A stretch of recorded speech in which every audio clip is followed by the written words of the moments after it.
గార్లదిన్న మండలం మర్తాడు గ్రామంలో భూగర్భ జలాలు అడుగట్టుపై చిన్ని తోటలు నష్టపోయిన రైతులకు ప్రభుత్వం వెంటనే పరిహారం మంజూరు చేయాలని వైఎస్ఆర్ కాంగ్రెస్ పార్టీ సింగనమల నియోజకవర్గ సమన్వయకర్త డాక్టర్ శైలజనాథ్ డిమాండ్ చేశారు. ఈ నెల 11వ తేదీ సోమవారం జిల్లా కలెక్టర్ కార్యాలయాన్ని రైతులతో కలిసి ముట్టడిస్తామని, అక్కడే ధర్నా కూడా నిర్వహిస్తామని ఆయన తెలియజేశారు. రైతులపై చంద్రబాబు ప్రభుత్వం కోపం, ద్వేషాన్ని పక్కన పెట్టి రైతుల పక్షాన రైతుల కోసం ఆలోచించాలని, రైతుల క్షేమం కోసం వెంటనే పరిహారాన్ని మంజూరు చేయాలని ఆయన డిమాండ్ చేశారు. శుక్రవారం అనంతపురం జిల్లా గార్లదిన్న మండలం మర్తాడు గ్రామంలో ఎండిపోయిన చీనీ తోటలను డాక్టర్ శైలజనాథ్తో పాటు వైఎస్ఆర్ కాంగ్రెస్ పార్టీ జిల్లా రైతు విభాగం అధ్యక్షుడు వై నారాయణ రెడ్డి, అదేవిధంగా ఆ పార్టీ మండల కన్వీనర్ కోటంక ఎల్లారెడ్డి, సింగనమల నియోజకవర్గ యువ నాయకుడు రిత్విక్ తదితరులు రైతులతో కలిసి పరిశీలించారు. ఈ సందర్భంగా డాక్టర్ శైలజనాథ్ స్థానిక రైతులతో పంటల నష్టపోయిన వివరాలపై ఆరా తీశారు. ఈ సందర్భంగా డాక్టర్ శైలజనాథ్ మాట్లాడుతూ, రైతులు ఎవరూ అధైర్యపడవద్దని, రాబోయేది వైఎస్ఆర్ కాంగ్రెస్ పార్టీ ప్రభుత్వమేనని, వైఎస్ఆర్ కాంగ్రెస్ పార్టీ ప్రభుత్వం అధికారంలోకి రాగానే మర్తాడు గ్రామానికి సంబంధించిన చెరువులన్నింటినీ కూడా హెచ్ఎల్సీ నీటితో నింపే ప్రయత్నం చేస్తామని, రైతులు ధైర్యంగా ఉండాలని ఆయన భరోసానిచ్చారు. అదేవిధంగా ప్రస్తుతం అయితే రైతులను ఆదుకునేందుకు కూటమి ప్రభుత్వం రైతులకు పరిహారాన్ని మంజూరు చేయాలని, లేని పక్షంలో పెద్ద ఎత్తున ఉద్యమాలు నిర్వహిస్తామని ఆయన హెచ్చరించారు. వెల్కమ్ టు ఎస్జీఆర్ నేటి వార్త ఛానల్. ఈరోజు మనం అనంతపురం జిల్లా గార్లదిన్న మండలం మర్తాడు గ్రామంలో ఎండిపోయిన చీనీ తోటల్లో ఉన్నాం. ప్రస్తుతం ఈ చీనీ తోటలు పరిశీలించేందుకు వైఎస్ఆర్ కాంగ్రెస్ పార్టీ సింగనమల నియోజకవర్గ సమన్వయకర్త డాక్టర్ శైలజనాథ్ గారు, అదేవిధంగా రైతు విభాగం జిల్లా అధ్యక్షులు వై నారాయణ రెడ్డి గారు, పార్టీ మండల కన్వీనర్ ఎల్లారెడ్డి గారితో పాటు ఈలో రైతులు, తర్వాత వైఎస్ఆర్ పార్టీ అభిమానులు పాల్గొన్నారు. ముఖ్యంగా ఈ ప్రస్తుతం రైతుల పరిస్థితి ఎలా ఉంది అనేది పరిశీలించడానికి శైలజనాథ్ గారు వచ్చారు. సార్ చెప్పండి, ఇక్కడ రైతుల పరిస్థితి ఎలా ఉంది? మీరు రైతుల పరిస్థితిపై మీరు ప్రభుత్వానికి ఏం సూచన చేస్తారు?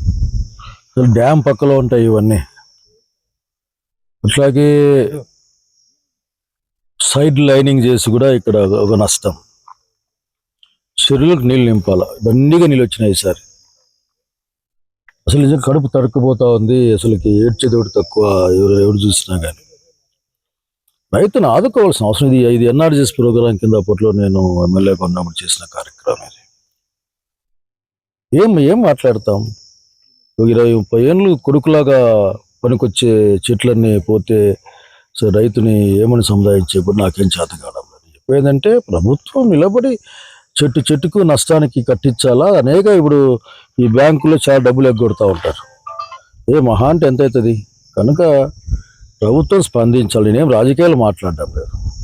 ఊరికి రావడము, టెంకాయలు కొట్టుకోవడము, లేకుంటే ఊరికి రావడము, ఉబ్బంలో దిగడము, సెంటర్లో పడి కాఫీలు తాగి దిగా రైతులు అసలుకి ఇంకా పొంగ ఈ ఎండలకి ఇట్లే ఉండి వాతావరణం ఇట్లా కష్టంగా ఉంటే మాత్రం వచ్చే రోజులు ఈ ప్రాంతం అంతా కూడా ఇబ్బంది వస్తుంది.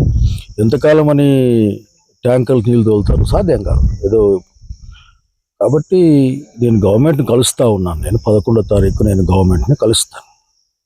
కలిసి వాళ్ళు మొత్తం ఈ రైతాంగాన్ని ఆదుకోవాల్సిందే. ఎట్లా ఆదుకుంటారో వాళ్ళు చెప్పాలి, ఎట్లా ఆదుకోవాలో మేము కూడా చెప్తాం. అంటే ఇక్కడ దాదాపు గ్రామానికి 3 చెరువులు ఉన్నాయి. 3 చెరువుల్లో కనీసం ఒక్క చెరువు కూడా హెచ్ఎల్సీ నీరు పారించేందుకు గతంలో ఎప్పుడు కూడా ఎవరు ప్రయత్నం చేసిన దాఖలాలు కనిపించలే. సో మీరు ఏం చెప్తారు? అంతకుముందు ఈ ప్రాబ్లం లేదు మాకు. అప్పుడు నీళ్లు అందుబాటులో ఉండేటివి, పోతుండే. అప్పుడు చేసేవాడు. నేను ఎమ్మెల్యేగా ఉన్నప్పుడు ఇటువంటి సమస్య చేసేవాడిని. ఆ కాలువ దూడ మెన్సేది అవుతాం, అది పెద్ద ఇష్యూ కాదు. ఆ కోటంకకి ఆ కొండల గుట్టలు బలగొట్టి నీళ్ళు తెచ్చినాం. కనుక డెఫినెట్గా ఈ చెరువులు కాలువ నీళ్ళు రావాలా, నీళ్ళ కోసం ప్రయత్నం చేస్తాం. పైగా ఈ కాలంలో కూడా ఈ తుంగభద్ర నీళ్ళు తగ్గిపోతున్న కాలం చూస్తూ ఉన్నాం.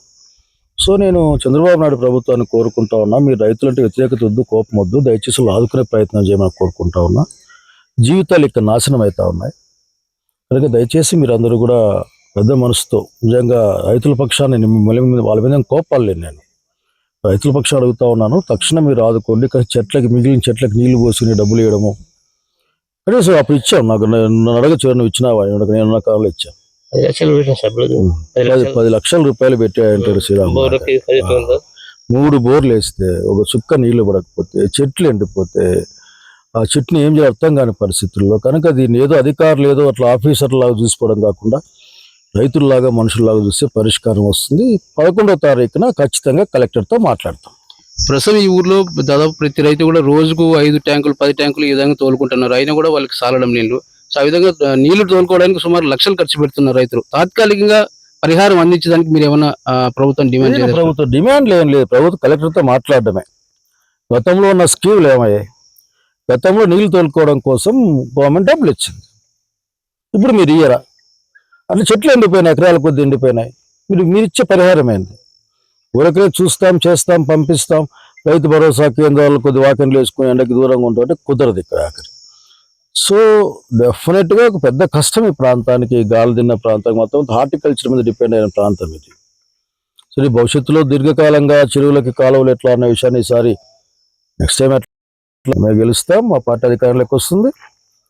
ఏమి రైతులంటే పెద్ద ప్రేమ ఉన్న వాళ్ళం మేమంతా, ఖచ్చితంగా ఆ చెరువులు టీలు ఎట్లా రావాలో అంత కలిసి ఆలోచిస్తాం, చేస్తాం. కానీ ఇప్పటికైతే ఎప్పుడో వస్తుంది కాబట్టి ఇప్పుడు ఊరుకుంటే సాధ్యం కాదు కదా. కనుక ఇప్పుడు తక్షణం రైతుకి నష్టపరిహారం ఇవ్వాలా, అట్లాగే ఈ నీళ్లు దొరుకుకోవడానికి కూడా డబ్బులు ఇవ్వాలి, అది గవర్నమెంటే ఇవ్వాలి అంతే. ఇది రైతుల పక్షాన 11వ తారీఖు కలెక్టర్ గారిని కలిసి అలాగే నష్టపోయిన రైతులకు పరిహారం కలెక్టర్ గారి ద్వారా ప్రభుత్వం డిమాండ్ చేస్తామని చెప్తున్నారు డాక్టర్ శైలజనాథ్ గారు. ఎస్డిఆర్ నేటి వార్త మర్తాడు గ్రామం.